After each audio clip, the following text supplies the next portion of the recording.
바울의 전도 여행 15번째 시간인데요.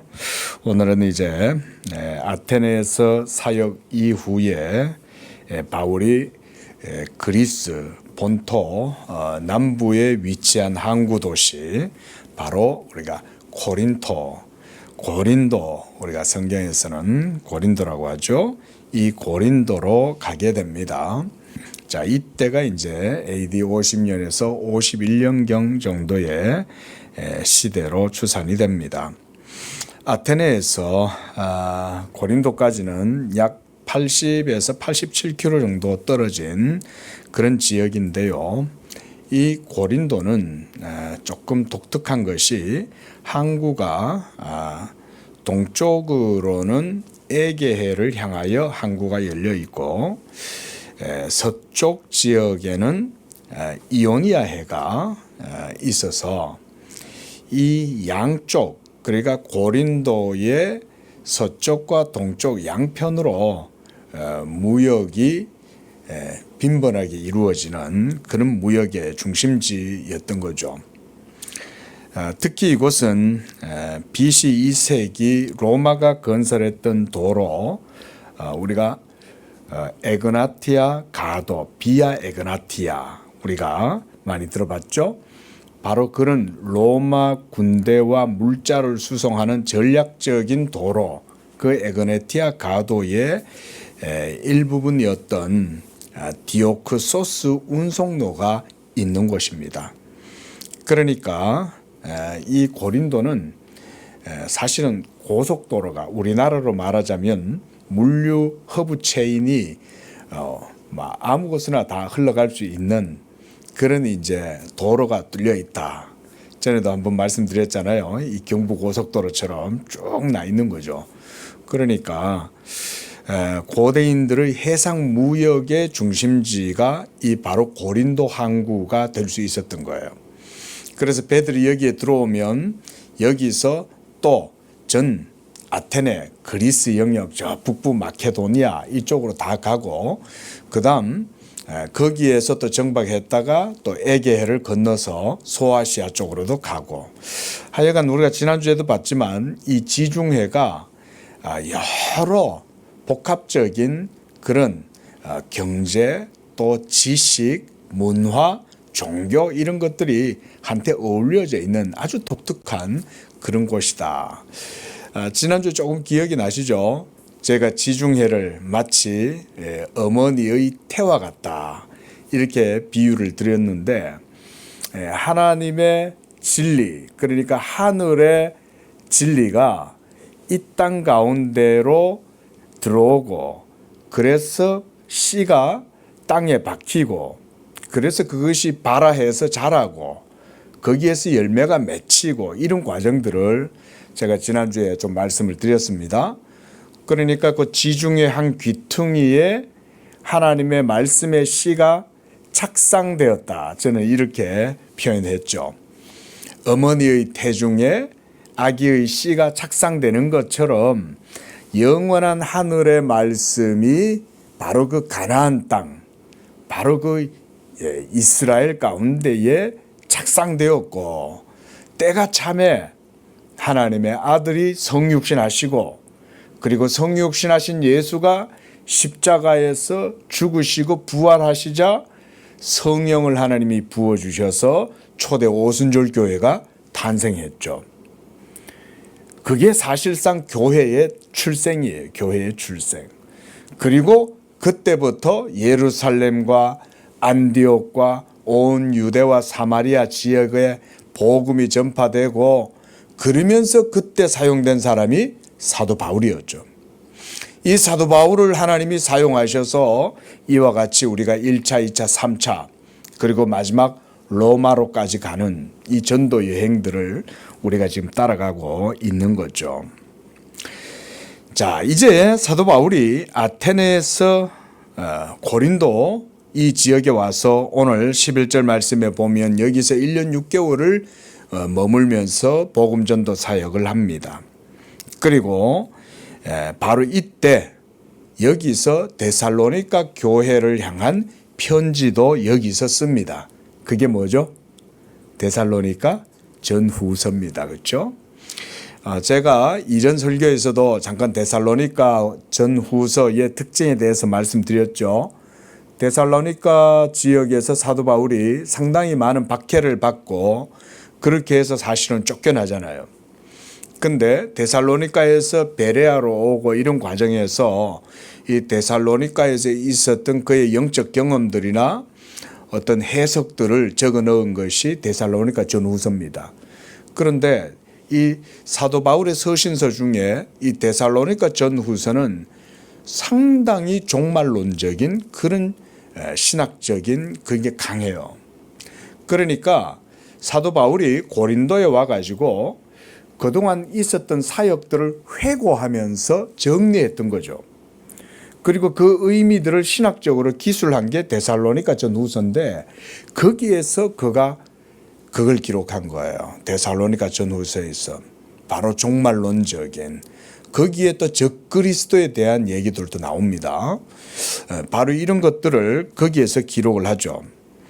그리고 나서 이제 3차 전도 여행의 시기 때 다시 바울이 이 고린도에 머뭅니다. 그래서 여기서 AD 57년 정도에 3개월 정도 여기서 머물면서 이곳에서 다시금 로마서를 여기서 기록하게 됩니다. 로마서를. 바울이 바로 이 고린도에 이제 오게 되었는데요. 이곳에 도착했을 때 마침 그곳에서 유대인 하나를 만나게 되었다.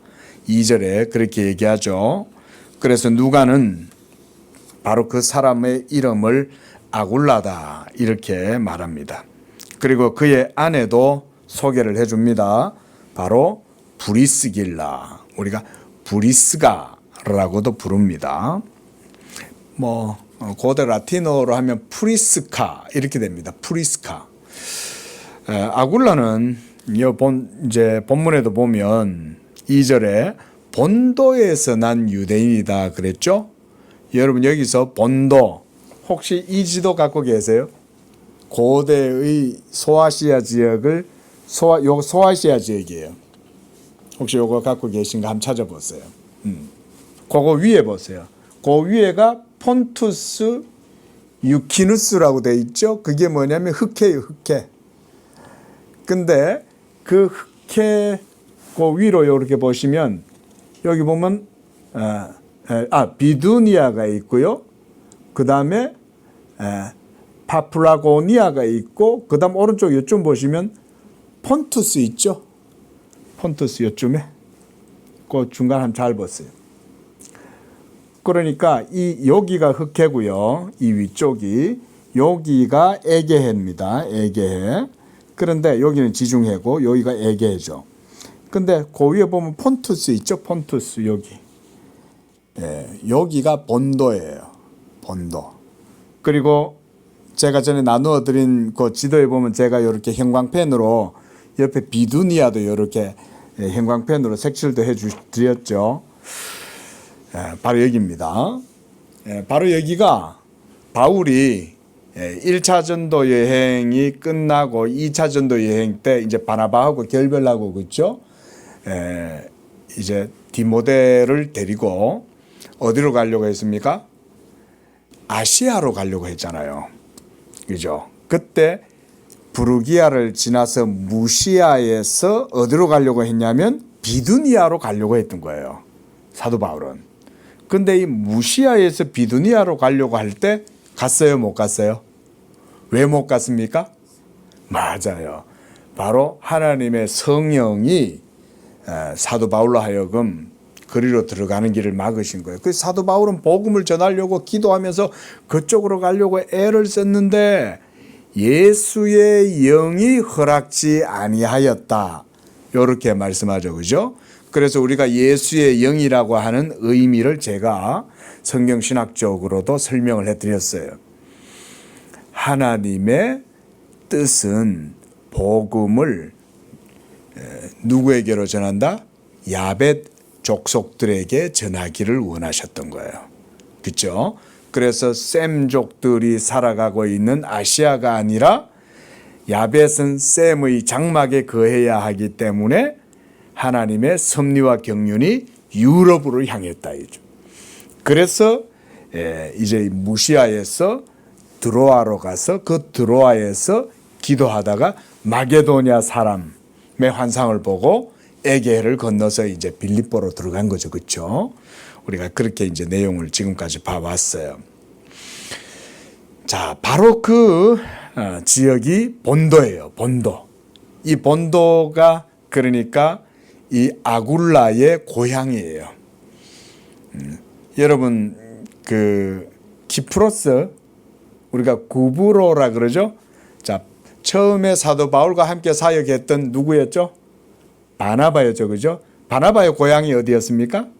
바로 이 구브로 키프로스 섬이었죠. 있죠. 그러니까 이러고 보면 보세요. 여러분 당시 유대인들의 후손들이 전 세계에 흩어져 있는 거예요. 오늘 이제 그 얘기를 좀 드릴 거예요. 전 세계에 흩어져 있는 거예요. 본도에도 있고 구브로에도 있고 각가지 지역에 다 흩어져 살아가고 있는 거예요. 근데 이런 사람들이 서로 막 살아가다가 어디서 만났어요? 고린도에서 만난 거예요. 유대인이네요. 고향이 어디세요? 나는 저기 폰투스 흑해 연안 그쪽 지역에서 왔습니다. 그래요? 저는 타르소스 다소 지역 출신이에요. 이러면서 막 서로 이제 인사도 하고 그랬겠죠. 자, 바로 그 아굴라 그가 로마로까지 가서 그곳에서 장막 만드는 일을 생업으로 하면서 살다가 그의 아내 브리스길라와 함께 이 고린도로 오게 된 거예요. 이게 AD 49년에 있었던 글라우디오 황제가 유대인들은 로마에서 다 떠나 이렇게 칙령을 내린 거예요. 황제가. 그래가지고 로마에 당시에 살고 있던 모든 유대인들이 로마에서 다 쫓겨났어요. 그러니까 갈 데가 없잖아요. 그러니까 다 이 사람들이 뿔뿔이 또 흩어졌을 거 아닙니까? 그 중에 이 브리스길라와 아굴라 부부는 이 장막 만드는 옛날에는 뭐 이제 천막 이런 게 많이 썼잖아요. 군대에서도 천막을 많이 쓰지만 일반적으로 뭐 시민들도 유목을 하는 사람들은 또 천막을 많이 쓰잖아요. 그러니까 고대에는 이런 천막 만드는 사람들이 직업이 많았던 거죠. 사도 바울도 직업이 뭐였죠? 사도 바울도 천막 짓는 그런 이제 텐트 메이커죠. 그러니까 이들이 이제 쫓겨나 가지고는 어디로 가야 되는데 어디로 갈까 생각해 보니까 이 에그나티아 가도를 따라서 상업이 성행하고 있는 곳 어디가 좋을까? 고린도로 가자. 저는 그렇게 결정을 했다고 봐요. 왜냐하면 고린도에는 당시에 무역 전 지중해 연안으로 다 상업 무역 항로가 다 개척되어져 있고 그러니까 얼마나 여기서 장사하기가 좋겠어요. 그렇죠? 그러니까 이쪽으로 왔겠죠. 그런데 바로 거기서 사도 바울을 만난 거예요. 아굴라는 이렇게 천막 만드는 일을 하면서 이 브리스가와 결혼하게 되는데요. 이 프리스카라고 하는 이름은 로마의 명문가 가문의 이름이라고 합니다. 그러니까 어떻게 이 유대인이 로마 명문가 출신의 이 여성과 결혼하게 됐는지에 대해서는 안 나오지만 보면 아굴라는 우직하고 성실한 성격인 것 같아요. 그런데 브리스길라 이 아내는 성격이 아주 적극적이고 능동적인 성격이에요. 굉장히 활발했던 것 같아요. 성경에 보면요, 이 아굴라 남편인 아굴라에 대해서 먼저 얘기하고 그 다음 브리스길라를 얘기하고 이렇게 하지 않아요. 성경을 읽어보면 성경이 뭐라고 얘기를 하냐면 브리스길라와 아굴라 계속 이렇게 말해요. 여러분 옛날인데 보통 남편 이름을 먼저 부를 거 아니에요. 그 옛날에. 그런데도 성경에 보면 브리스길라와 아굴라 계속 이렇게 브리스길라를 먼저 언급하는 걸 보면 이 브리스길라의 여러 캐릭터나 역량이 상당히 적극적이고 그런 파워 우먼이 아니었을까 이런 추측도 가능한 거죠. 어쨌든 이 로마에서 고린도까지 이렇게 브리스길라 아굴라 이 부부가 오게 된 것은 이처럼 클라우디오 황제의 유대인 추방령 때문이었습니다.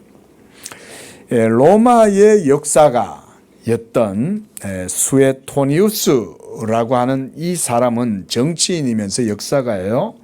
그런데 이 사람이 황제 열전이다라는 책을 씁니다. 그리고 거기에서 클라우디오 황제 때의 이 로마 시민 사회 속에서 발생했던 심각한 사회적 혼란에 대해서 이렇게 기록해 놓고 있어요. 유대인들은 크레스투스 때문에 계속 소요를 일으켰으므로 클라우디우스는 그들을 로마에서 추방했다. 이렇게 기록을 해두고 있습니다. 그러니까 로마 안에서 유대인들끼리 크레스투스 누굽니까? 크리스토스 이 그리스도에 대한 찬반 논쟁이 굉장히 뜨거웠다 이 얘기인 거예요. 이 문제가 얼마나 격렬하게 당시 시민사회에 반향을 일으켰냐면 황제가 골머리를 앓을 정도로 유대인들 매일 모여가지고 그리스도가 누구냐 이거 가지고 싸우는데 너네들 다 꼬라지 보기 싫어. 전부 다 꺼져. 이렇게 했던 거예요. 그러니까 여러분 보세요. 황제의 귀까지 아플 정도로 신경을 쓸 정도로 당시 유대인들이 로마 안에서 어땠다는 거예요. 뭔가 보여주죠. 그죠? 여러분 로마 안에서도 유대인들이 상당한 영향력을 미쳤다. 이걸 볼 수 있는 거죠. 그뿐만 아니라 로마인들 안에는 예수 믿는 이들과 믿지 않는 이들이 사도 바울이 가기 전에 벌써 있었던 거예요. 놀랍죠? 여러분, 제가 책상에 두고 안 가지고 나왔는데 여러분 우리나라는요. 복음이 우리나라 안에 들어오기도 전부터 벌써 성경이 번역돼서 우리나라에 들어왔습니다. 여러분 우리나라는 아주 특별합니다. 성경 역사에서도. 그리고 벌써 쪽복음이 벌써 중국 같은 데서 이런 데서 이제 기록이 돼가지고 번역이 돼서 우리나라에 벌써 들어왔어요. 그러니까 우리나라는 하나님의 어떤 특별한 은총이 있는 나라인 거예요. 이수정 같은 사람들이 일본 가가지고요. 거기서 쯔다센이라고 하는 사람을 만납니다. 그렇게 해서 그 사람을 통해 가지고 복음을 접하고 선교사들을 만나고 이렇게 해서 여러분 벌써 일본에서부터 복음 전파에 그 역사가 하나님이 다 그렇게 하신 거잖아요. 로마에도 하나님이 벌써 준비시켜 놓은 거예요. 사도 바울이 가기도 전에 벌써 거기에 크레스투스에 대한 논쟁이 있었다는 거예요. 그래가지고는 사람들이 얼마나 시끄럽게 했으면 다 떠나 너네들 다 꼬라지고 이래가 다 쫓겨난 거 아닙니까? 여러분 황제가 화가 나면 어떻게 돼요? 큰일 나죠. 그죠? 그런데 이 클라우디우스 황제는 그래도 유대인들한테는 역사의 문헌에 의하면 유대인들한테는 상당히 그래도 비교적 우호적이었다고 합니다. 그런데 그럼에도 불구하고 유대인들 안에서 이 크레스투스에 대한 논쟁이 일어나니까 이 황제도 이게 이제 싫은 거예요. 정치적으로도 상당히 막 시끄럽고 여러분 종교의 문제가 얼마나 복잡합니까? 그렇죠? 그냥 칼로 막 아군 적군 이러면 단순하죠. 하지만 정치의 문제에 종교까지 개입되면 굉장히 복잡하잖아요. 저는 그랬을 것 같아요. 그러니까 황제가 이런 공공질서가 위협을 받게 되니까 이랬다.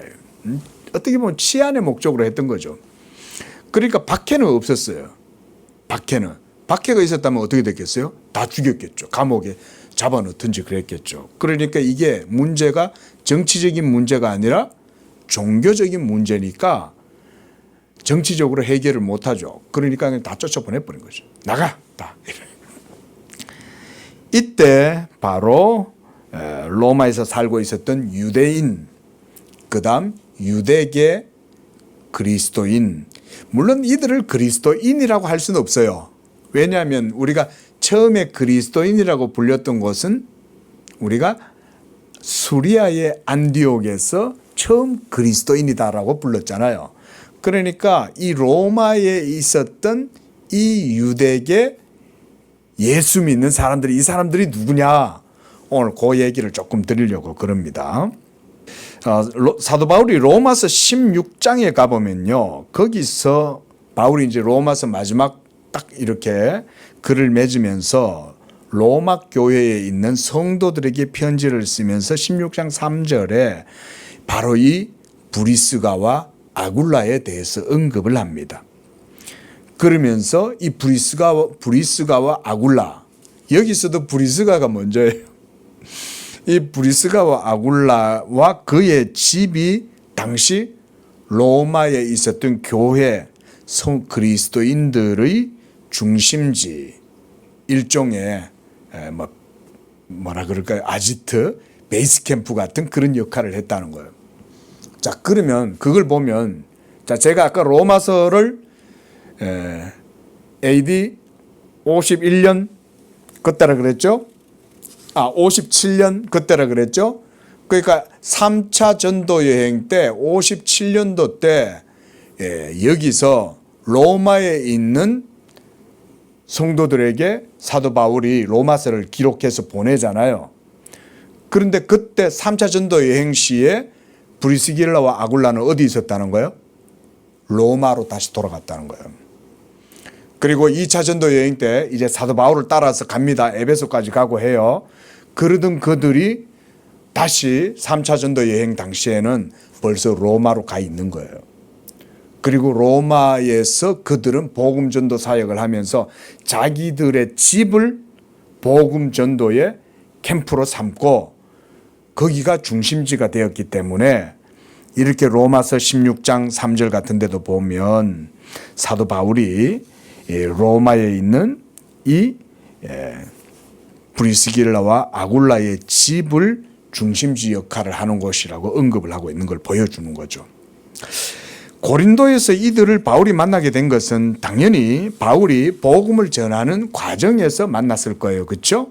사도 바울이 고린도 이것저것 시장이나 뭐 상인들이 있는 이런 곳을 다니면서 전도를 했겠죠. 그런데 바울과 같은 일을 하던 천막 만드는 이 아굴라와 브리스길라를 보고 그들에게 당연히 다가갔겠죠. 아이고, 천막 만드는 일 하시네요. 이러면서, 아유, 나도 천막 만드는 일 해요. 이러면서 이제 가가지고는 뭐 인사도 하고 복음 전도의 접촉점을 찾았겠죠. 아, 그런데, 얘기를 하다 보니까, 이 사람이 어디 출신이에요? 본도 출신이고, 또, 유태계 출신인 거예요. 그래서, 나도 유대인이요. 이러면서 이제 서로 말문이 트였겠죠. 그래가지고는 이제 서로 친숙해졌는데, 바울이 그들과 함께 또 이 일을 하게 됩니다. 오늘 본문에 보면 장막 만드는 일을 하기 때문에 사도 바울이 함께 일했다 이렇게 말하고 있죠. 그리고 또 그들과 교제를 하면서 사도 바울은 예수님을 전했겠죠. 그렇죠? 그래서 이 과정 속에서 나사렛 예수가 구약 성경이 예언했던 바로 그 메시아다, 이걸 얘기했는데 놀랍게도 브리스길라와 아굴라가 구약 성경에 있는 그 메시아 그리스도가 예수라는 사실을 알고 있는 거예요. 자, 여러분, 제가 말씀드렸죠. 브리스길라와 아굴라가 로마에 있었다가 이곳에 왔는데 이미 사도 바울이 가기도 전에 로마에는 유대인들의 회당뿐만 아니라 거기에는 예수가 그리스도다, 예수가 메시아다, 구약 성경에 있는 메시아가 바로 그 나사렛 예수다, 이것에 대한 찬반 논쟁이 있었다는 거잖아요. 그렇죠? 그런데 브리스길라와 아굴라는 그 나사렛 예수가 바로 구약 성경이 예언했던 메시아라는 것을 믿고 있었던 거죠. 그러니까 사도 바울하고 훨씬 더 마음을 같이 하면서 같이 동업을 할 수 있는 거예요. 그러면서 같이 성경 얘기도 했겠죠. 예? 형제여 보시오. 구약 성경 속에 있었던 모든 예언들이 이 나사렛 예수에게서 이루어졌어. 이런 얘기도 했겠지만 또 무슨 얘기했을까요? 사도 바울이? 근데 내가 솔직히 할 말이 있는데요. 솔직히 말하면 내가 옛날에는 교회의 잔해자요, 박해자였어요. 이러면서 이제 자기의 과거의 악했던 모습들, 핍박자의 모습 이런 게 이제 고백했겠죠. 그러면서 나중에 그가 다마스커스로 가다가 거기서 부활하신 예수님을 만나 뵌 것 이런 얘기도 했겠죠. 또 예루살렘 교회와 안디옥 교회에서 자기가 선교사로 지금 파송을 받아서 지금 공식적으로 선교사로서 지금 이 사역들을 하고 있어. 이런 소개도 했을 거 아니에요. 자, 그러면 저는 이 브리스길라와 아굴라가 굉장히 저는 고무되고 굉장히 신선한 충격을 받았다고 생각해요. 저는 보세요. 자, 브리스길라와 아굴라는 이미 이스라엘의 왕이 예수고 예수가 그리스도라는 사실을 믿고 있었잖아요. 그런데 바로 그 예수를 만난 사도 바울을 만났잖아요. 얼마나 놀랬겠어요. 아니 당신은 그 우리 메시아 예수님을 직접 만났단 말이요. 만났어. 그러면서 이 사도 바울과 함께 이제 여러분 유대가 얼마나 깊어졌겠어요. 그러니까 여러분 이렇게 생업을 장막 짓는 일들을 하고 있다가 사도 바울이 다음 기착지로 떠나는데 이 아굴라와 브리스길라와 같이 떠나버립니다. 여러분 생업을 포기하고 복음과 함께 떠나갈 수 있겠습니까? 쉽지 않죠. 요즘 같으면 뭐 그럴 필요 없지만 옛날에는 그렇지 않잖아요. 무엇보다 브리스길라와 아굴라는 사도 바울과 함께 사역자의 위치로 이제 들어가 버려요. 여기서. 자, 그런데 저는요, 여기서 아굴라와 브리스길라 부부가 로마에서 어떻게 예수님을 믿었을까 하는 이 점이 정말 흥미로웠어요. 이들은 나사렛 예수님이 갈릴리와 예루살렘과 사마리아를 두루 다니면서 천국 복음을 전파하시고 또 죽은 자를 살리고 오병이의 기적을 행하고 풍랑을 멈추고 이런 일들을 보지 않았는데도 어떻게 이들은 예수가 하나님의 아들 메시아였다는 것을 이걸 알고 믿었을까 이거죠. 저는 이 설교를 준비하는 가운데 이 점에 주목을 했어요.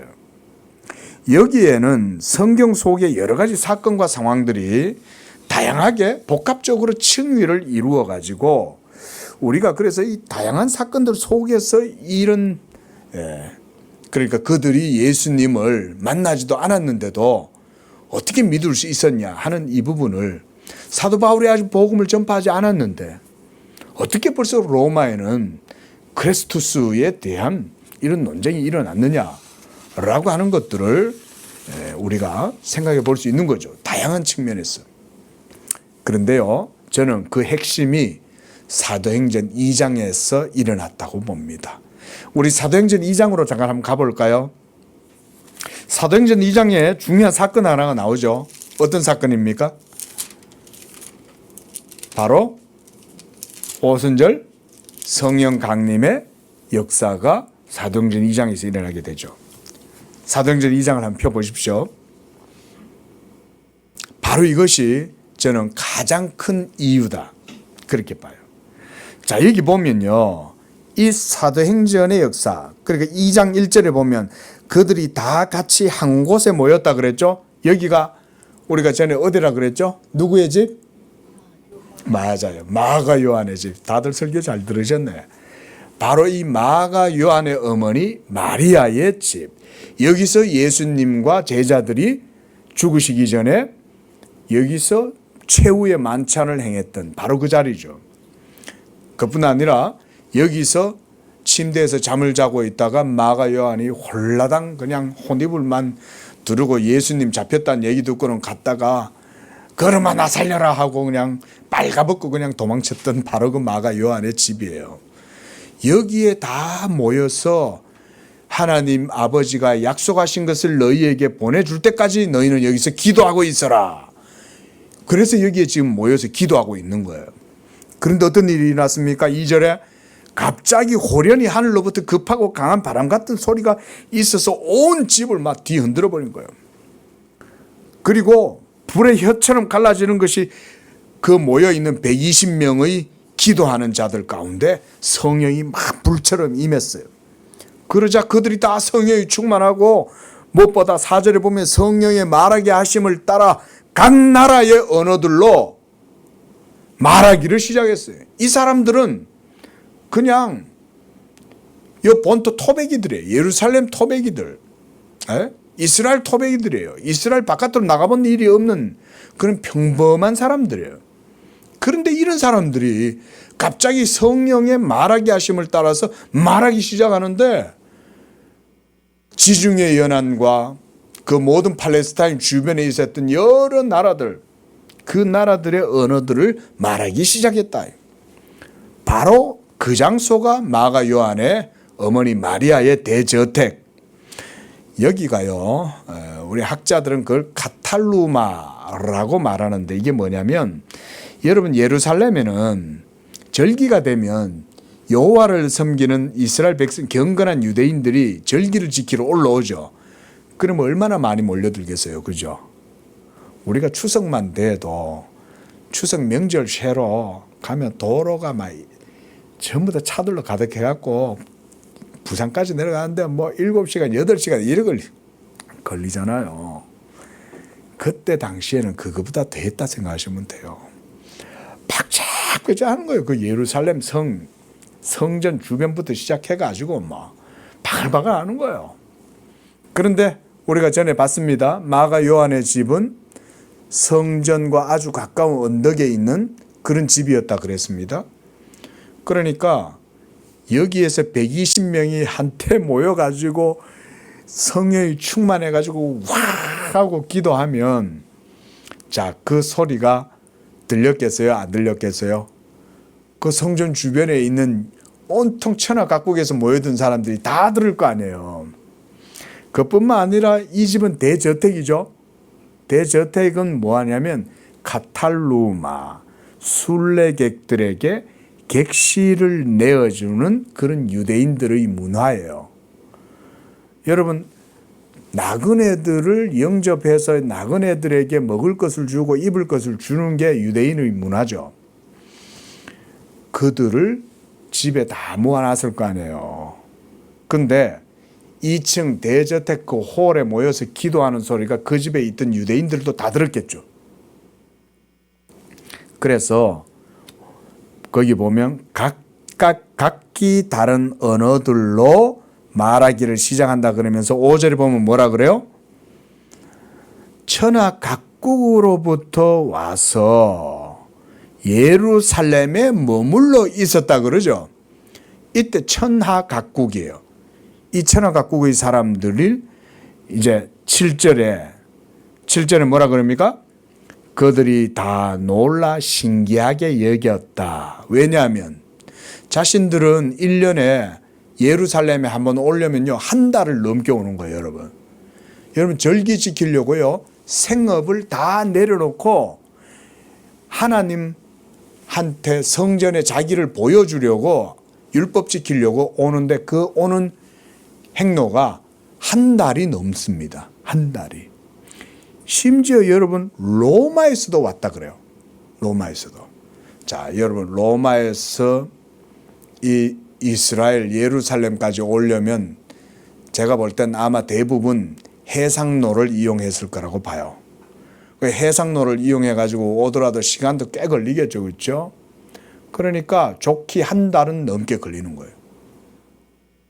그런데도 이 경건한 유대인들은 하나님 성전 보려고, 하나님한테 자기 얼굴 보여드리려고 오는 거예요.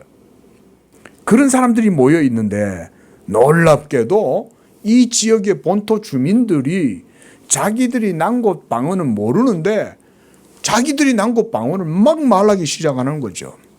그래서 거기 보면 7절에 다 놀라 신기하게 여겨 이르되 이들이 말하는 이 말들을 이 사람들은 전부 다 갈릴리 사람이 아니냐 이렇게 말하는 거예요. 갈릴리 시골 사람들이죠. 갈릴리 사람들.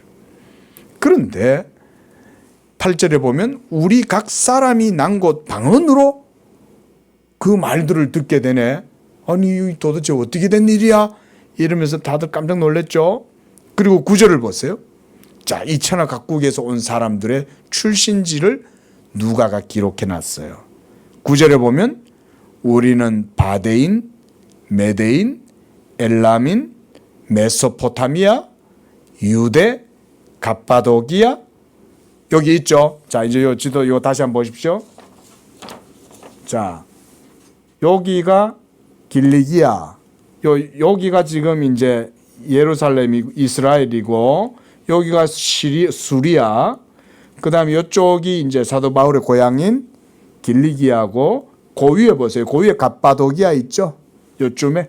그리고 그 갑바도기아 위에 흑해까지 올라가 보면 소아시아 북쪽 지역이 바로 폰투스, 그 다음에 팔라고니아 요게 있죠. 그러니까 유대인들이 여기서부터 예루살렘까지 왔다는 거예요. 응? 그 위에 폰투스 보이시죠? 여기에 누가 살았다? 아굴라 고향이 여기다. 아굴라 고향이. 응? 그리고 또 좀 더 봅니다. 그 다음 본도와 아시아, 그쵸? 그 다음 부르기아, 밤빌리아, 이거 전부 다 소아시아 지역이죠. 그 다음 또 이번에는 애굽이에요. 애굽은 어디 있어요, 여러분? 애굽은 이 지도에는 없지만, 자, 여기는 있죠. 지난주에 나누어 드렸던 혹시 지도 있습니까? 제가 이렇게 형광펜으로 이렇게 그려드렸는데, 애굽은 요 밑에 있죠. 근데 제가 애굽까지는 다 캡처를 안 했어요. 근데 거기에 제가 알렉산드리아는 나오도록 제가 캡처를 했습니다. 그 밑에 보시면 여기 지중해 밑쪽이죠. 아프리카 북쪽이죠. 여기가. 여기 보면 알렉산드리아 있죠. 그 다음에 여러분 여기서 이렇게 보면 벵가지 왼쪽으로 이렇게 보면 벵가지 있죠. 이쪽이 말하자면 리비아, 구레네 그쪽 지역입니다. 자, 우리가 예수님의 십자가를 대신 짊어지고 갔던 사람 누굽니까?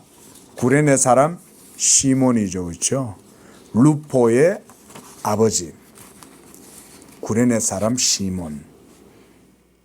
그러니까 보십시오, 여러분. 유대인들이 지중해 연안의 전역에 걸쳐서 전부 다 분포되어 있다는 걸 알 수 있죠. 심지어 리비아, 여기도 보면 리비아가 나오죠. 그죠? 10절에 보면 리비아 여러 지방에 사는 사람들, 구레네, 애굽, 이 사람들이죠. 그리고 그 다음 또 한 부류들이 있어요. 10절 하반절에 보면 로마로부터 온 나그네. 자, 우리가 바로 이 사람들이 로마에서 왔다는 거예요. 로마에서. 근데 여기서는 누가가 뭐라고 해놨습니까? 로마로부터 온 나그네다 그랬어요. 여러분, 나그네라고 하는 것이 왜 로마로부터 온 사람들한테 왜 이게 붙었겠어요? 너무 거리가 먼 거예요. 근데 예루살렘까지 오려면 이 사람들이 길을 떠나면서 이 노잣돈이 얼마나 들었겠어요. 그죠? 예? 이 행랑을 메고 그 속에 돈도 노잣돈도 두둑하게 넣어가지고 와야 될 거 아니에요. 오는 동안 아마 옛날 우리나라 같으면 집신이 몇 켤레는 따라 빠졌을 텐데 그렇게 해서 오니까 얼마나 행색이 남루해졌겠어요. 그죠? 그러니까 로마로부터 온 나그네다 이렇게 붙여놓은 거죠. 근데 그 가운데 이 로마로부터 온 나그네들도 보세요. 거기에 누가가 아주 독특하게 이걸 붙여놨어요. 유대인과 유대교에 들어온 사람. 그러니까 로마에는 두 부류가 있었다는 거죠. 정통 유대인의 혈통에서 난 유대인이 있고 그 다음 또 누가 있다는 거예요? 유대교에 입교한 이방인들도 있다 이거예요. 이 사람들은 헬라인들이겠죠. 근데 이 사람들은 유대인들의 하나님 여호와를 믿으려고 유대교로 들어온 사람들이에요.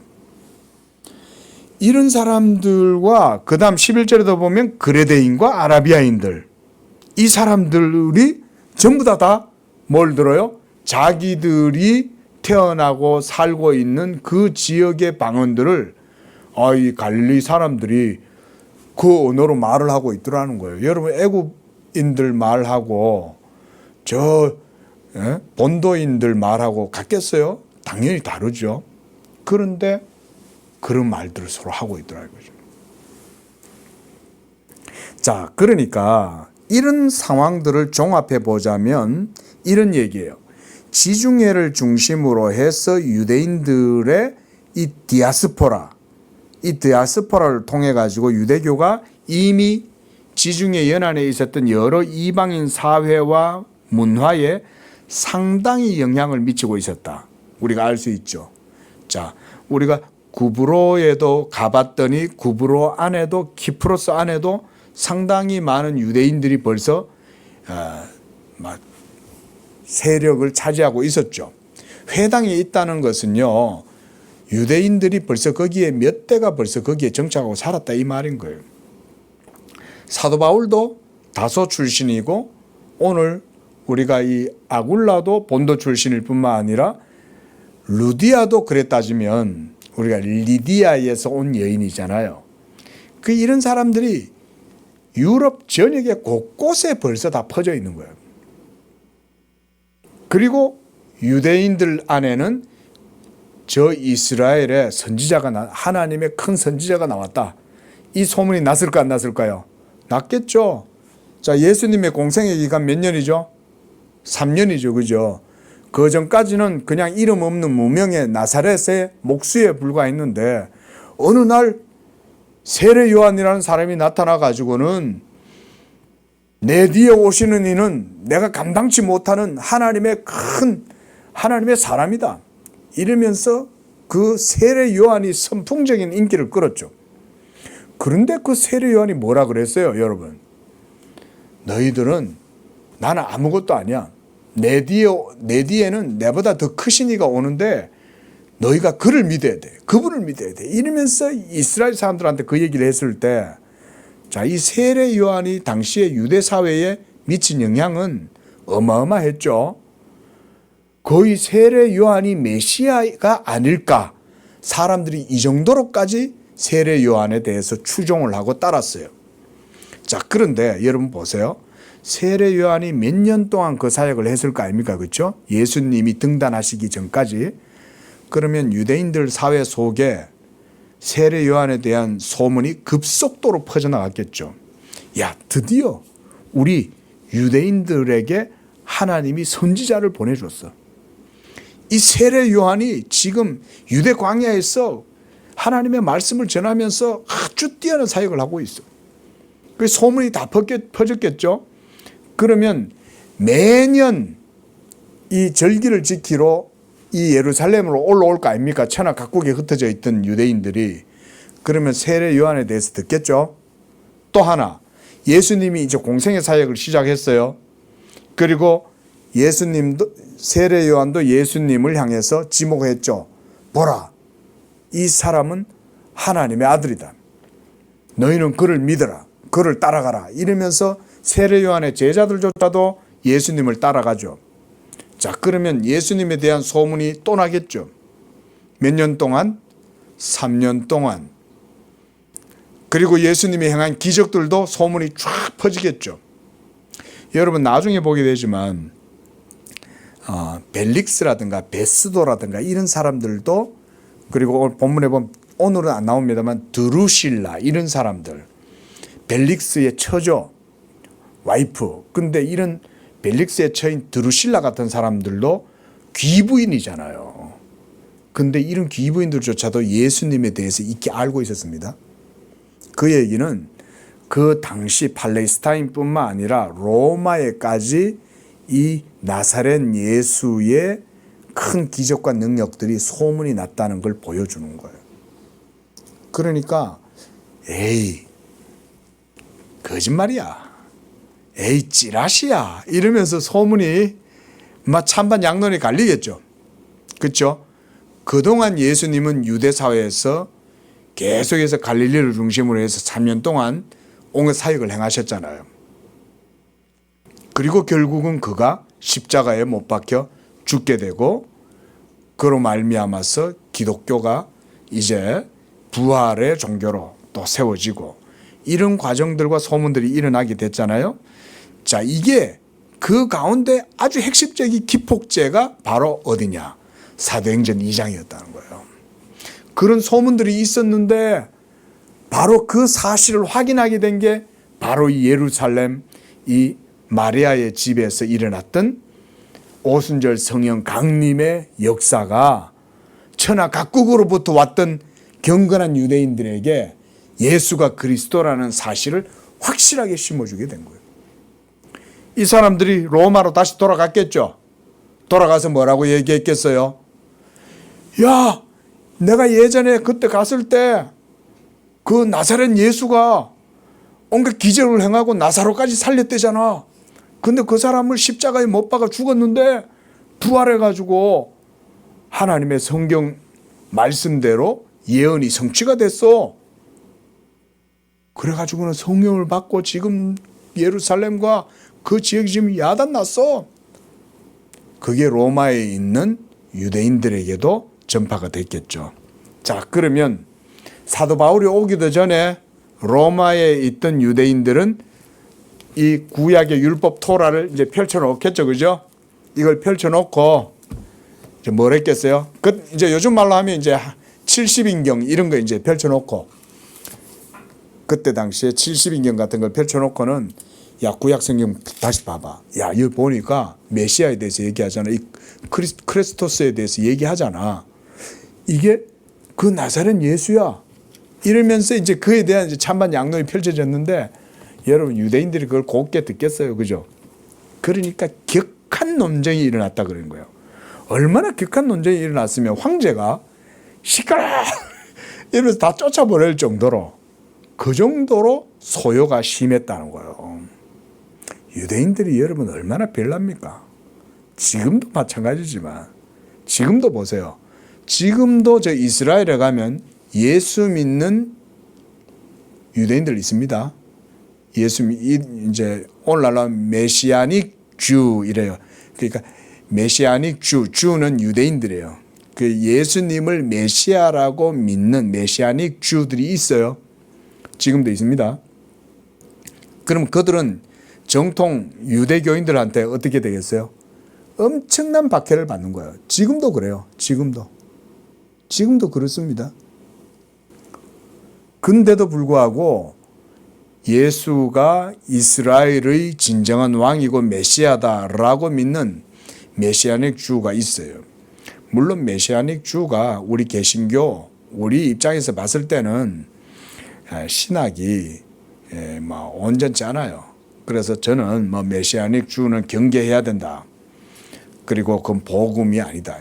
이렇게 제가 성도들한테도 얘기를 하지만, 어쨌든 이렇게 해서 이 브리스길라와 아굴라가 바로 그 디아스포라 된 로마에 있었던 유대인이었고, 바로 이렇게 이제 고린도까지 오게 되었던 거죠. 자, 이런 얘기를 바로 들었던 이가 또 있어요.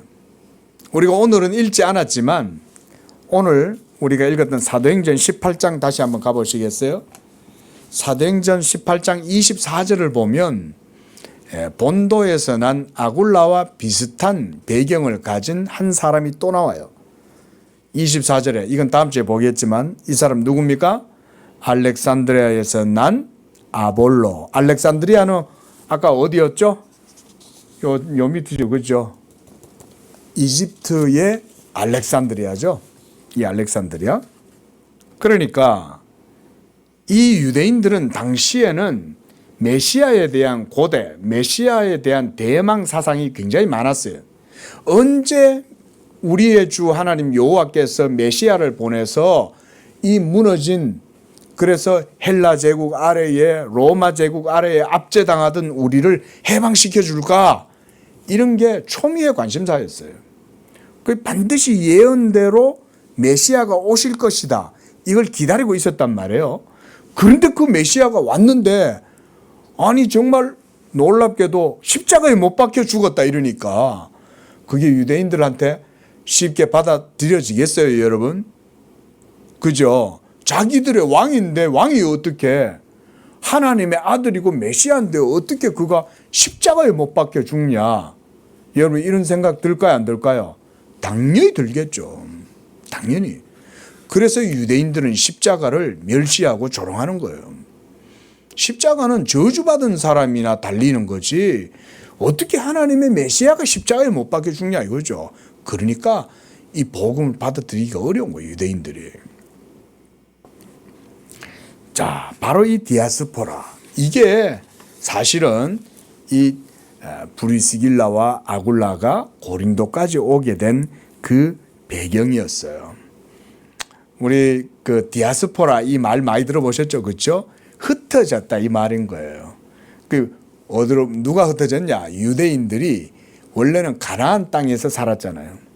근데 이들이 점차 흩어지게 된 건 처음에는 아수르, 북이스라엘이 그 아수르의 공격에 의해서 이제 무너지게 되는데 아수르 왕 사르곤, 이 사르곤이 아수르를 공격하면서 그 북이스라엘을 이 사마리아를 완전히 함락시킵니다.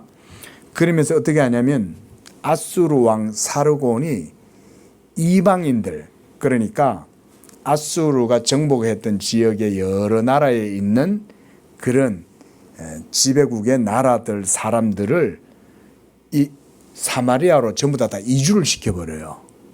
이주시켜가지고 어떻게 하냐면 정통 이스라엘 10지파, 유다 지파하고 베냐민 지파 외에 나머지 지파 사람들은 북이스라엘이잖아요. 이 사르곤 왕이 유대인들과 혼혈 정책을 펼쳐버립니다. 그러면서 이방인들이 이스라엘 땅 안으로 강제로 이주합니다. 그리고 이스라엘 나라 사람들이 이때로부터 흩어지기 시작하는 거예요. 북이스라엘 때부터. 그 다음 두 번째가 언제입니까? 바벨론 포로기 때. 그리고 바벨론 포로기 이후에 70년 지나고 난 다음 여러분 얼마간의 사람들이 예루살렘으로 돌아왔지만 상당수의 유대인들은 돌아오지 않고 바벨론에 그대로 정착해서 살아갑니다. 그러면서 거기서 여러분 이 유대교의 여러 묵시문학이라든가 이런 것들도 거기서 형성되고 우리가 그래서 동방박사 세 사람 있잖아요. 동방박사 세 사람들이 천문을 연구하다가 뭘 발견했다는 거예요? 다윗의 별을 봤다는 거잖아요. 여러분 그게 가만히 생각해 보세요. 천문학을 연구했는데 페르시아 고대의 천문학자들이 천문학을 연구했는데 어떻게 그거를 예루살렘에 유대인의 왕이 났다라고 해석을 했을까요? 그러면 그들이 유대인이었을 가능성도 있는 거죠. 왜냐하면 유대인이니까 바벨론에 살면서 페르시아의 학문도 배웠지만 그 학문과 이 우주 전체의 기류들을 그것과 같이 연결한 거 아니에요. 그래서 저 별은 메시아가 태어난 것을 보여주는 그 별이다. 다윗의 별이다. 이러고 따라왔잖아요. 그런 사람들이 거기서 살았다 이거죠. 자, 조금만 더 힘내십시오. 자, 다 끝나갑니다. 그 다음에 또 하나가 있어요. 이 뭐냐면 이번에는 알렉산더예요. 알렉산더는 어느 나라, 어느 제국의 왕입니까? 헬라 제국의 왕이죠. 그렇죠? 마케도니아의 빌립 2세의 아들 바로 이 알렉산더. 이 알렉산더가 이집트에 자신의 이름으로 도시를 건설했는데 그 도시 이름이 뭐겠어요? 그게 알렉산드리아예요. 이 알렉산드리아는 원래는 이집트의 예전에 나일강 유역에서 이스라엘 백성들이 여기서 노예 생활하면서 살았던 곳이잖아요. 람셋이 있고 이런데 비돔, 람셋.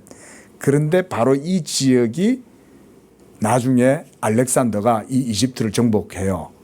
그리고 이쪽 지역을 알렉산드리아, 자기 이름을 따서 붙이는 거예요.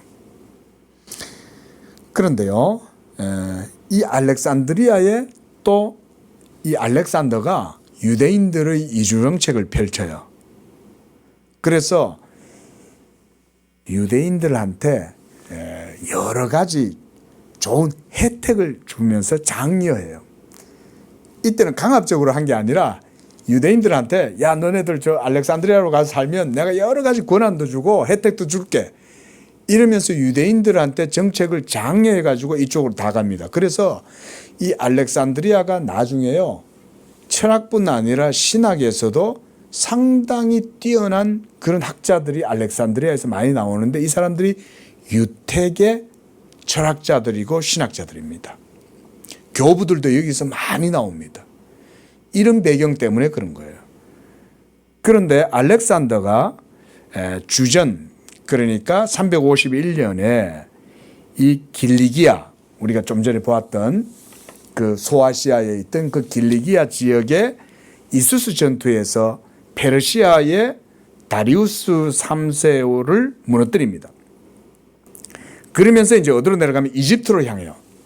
이집트로 내려가는 가운데 페니키아가 있고 요즘 여러분 얼마 전에 이스라엘하고 전쟁이 일어난 지역이 어딘지 아세요?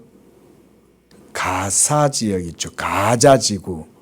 여러분 이 가자 지구가 구약 성경에는 가사 이렇게 돼 있어요. 그게 가사예요. 가사가 가자예요. 그런데 이 가자가 원래 누가 살았던 곳인지 아세요? 어느 민족이 살았는지 아세요? 바로 블레셋인들이 여기서 살았어요.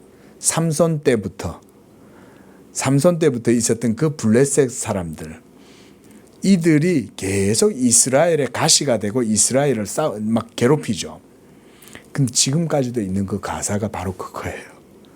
지금 있는 사람들은 그래 따지자면 뭐 섞여 있겠지만 블레셋 사람들의 후손인 거예요. 그리고 여러분 팔레스타인이란 말이 있죠. 이 팔레스타인이란 말도 필리스틴 그래서 블레셋이라는 말에서 나왔습니다. 그게 팔레스타인이 그래서 블레셋의 어원이에요. 자, 그런데 알렉산더가요 이집트로 진군을 하는 가운데 페르시아가 점령하고 있었던 시돈, 두로 이거 다 무너뜨립니다. 그리고 가사까지 내려왔어요.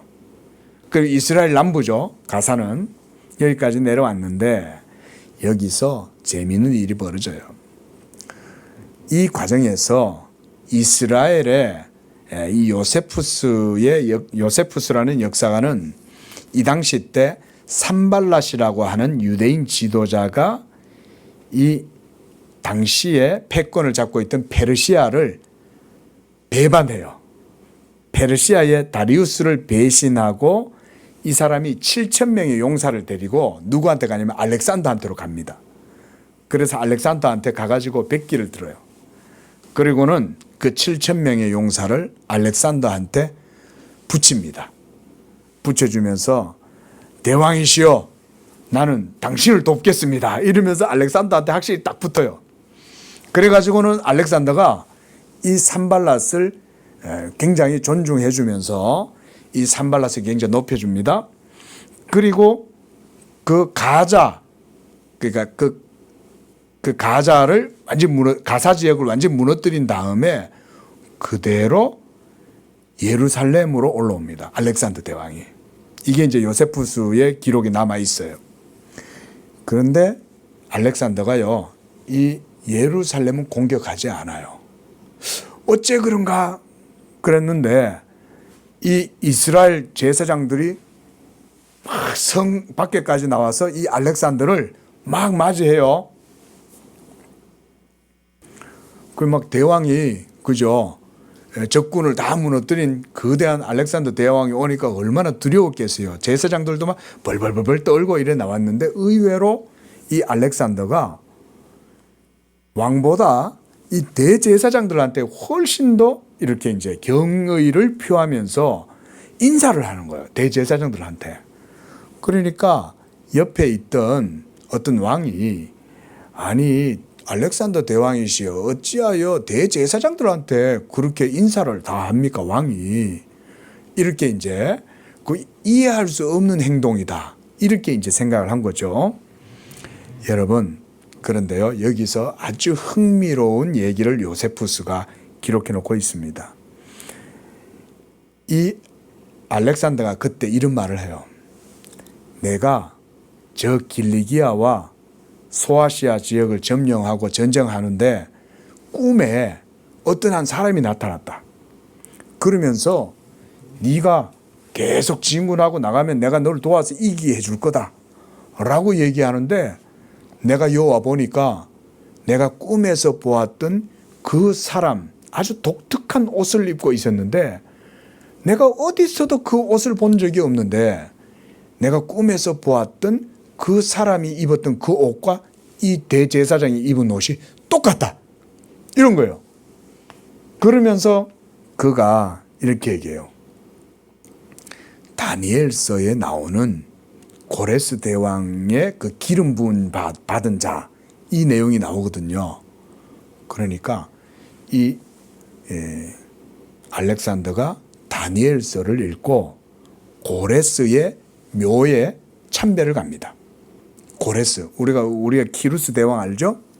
이스라엘 백성들을 바벨론에서 석방해가지고 다시금 돌아가게 해주었던 그 키루스 대왕의 묘에 가가지고 이렇게 가봤는데, 그러니까 다니엘서에 있는 기록이니까 이걸 확인하러 간 거죠. 그랬는데 그 묘비명에 고레스의 묘비명에 이렇게 적혀 있어요. 오 인간이여, 그대가 누구이든 그대가 어디서 왔든 나는 그대가 올 것을 알고 있었다. 나는 페르시아 제국을 세운 고레스다. 그러니 나의 이 한 줌 흙을 덮고 있는 이 대지를 시기하지 말라. 이러면서 이제 묘비명에 그렇게 적었는데 여기에서 보면 나는 그대가 올 것을 알고 있다 이랬다는 거잖아요. 그래서 이 다니엘서를 읽으면서 그 기름 부은 왕이 알렉산더는 바로 자신이라고 생각을 했던 거예요. 이게 요세푸스의 그 역사 문헌에 실제로 기록이 되어 있어요. 그래서 이 알렉산더가요, 유대인들한테는 굉장한 관용 정책을 펼쳐요. 그리고 유대인들의 모든 제사나 종교도 다 허락해줘요. 그렇게 하면서 여러 가지 혜택들을 줍니다. 이렇게 해서 알렉산드리아로 많은 사람들이 알렉산더의 후덕을 입어가지고 그쪽으로 이주를 하게 되는 거죠. 자, 오늘 시간이 가서 제가 브리스길라와 아굴라를 통해서 유대인들의 디아스포라가 복음을 전하는 데 있어서 어떤 발판이 되었냐를 여러분들에게 지금 보여드린 거예요. 오늘 본문은 바로 브리스길라와 아굴라를 통해서 봤지만 당시에 이렇게 지중해 연안에 전 세계로 유대인들이 뻗어져 나가 있어요. 바로 이렇게 하나님께서 이미 복음을 전하는 그런 것을 준비해 두신 거죠. 그리고 그들은 사도 바울을 통해서 이 복음을 듣고 그래서 그때로부터 이제 확실하게 이 사역에 함께 동반하고 참여하게 되었다. 오늘 뭐 제가 좀 그 당시 배경의 역사들을 좀 말씀을 드리느라 시간이 많이 가서 다음 주에 좀 더 이어서 말씀들을 보도록 하겠습니다. 기도하겠습니다. 거룩하신 하나님, 지금도 살아계셔서 하나님의 영원한 그 복음이 이 땅 역사 가운데 자리를 차지하고 또 세력을 얻고 번성하고, 그래서 지금은 온 세계로 이 복음이 뻗어가서 이 복음이 전해지는 곳곳마다 하나님의 나라가 이루어지게 하시고, 또 무엇보다 그 복음을 위하여 하나님께서 지금도 섭리 가운데, 경륜 가운데 하나님의 길을 예비하고 계시는 줄로 믿습니다. 하나님 아버지, 우리가 이 하나님의 영원한 복음을 우리가 이 말씀을 통해서 듣게 될 때 우리가 온전히 하나님께 영광을 돌리고 또 그 가운데 우리의 삶을 돌아보면서 우리의 삶 속에서도 하나님이 이와 같이 영원한 복음을 위하여 택정하시고 또 하나님의 뜻을 우리를 통해 이루어가게 하신다는 사실을 믿고 그 가운데 기도하면서 하나님을 섬기는 그런 우리 성도들, 우리 양재교회 되게 해 주옵소서. 예수님의 이름으로 기도합니다. 아멘.